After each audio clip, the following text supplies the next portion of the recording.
হ্যাঁ। ও মা, আমার রেজাল্ট বেরিয়েছে। তা কেমন হলো রেজাল্ট? তুমি বলতে না সবসময় আমি নাকি কিছুই জানি না, আমার দ্বারা কিছুই হবে না, আমি নাকি কিছুই করতে পারবো না, আমার মাথায় নাকি গোবর ভরা আছে। কিন্তু মা, ফাইনালি আজকে আমি তোমার কথা রেখেছি, দেখো।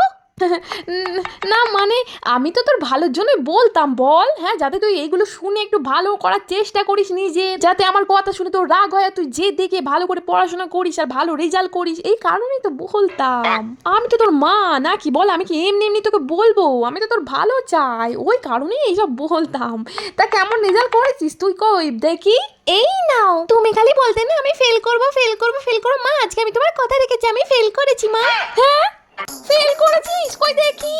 ও মা গো মা, এটা কি বলছে? হ্যাঁ, কোথায়? আমি ভাবলাম ও ভালো রেজাল্ট করেছে আমার কথা শুনে, আর ও নাকি বলছে ও ফেল করেছে, আমার কথা রেখেছে। হ্যাঁ, আমার কথা রেখেছে, এই আমার কথা রাখা। এই মেয়েকে নিয়ে আমার কিচ্ছু বলার নেই আর। নিজেই বলো সবসময় আমি ফেল করবো ফেল করবো, আজকে যে আমি কথা রেখেছি তখন ও এরকম করছে, কি বলবো, আমার কিছু করার নেই।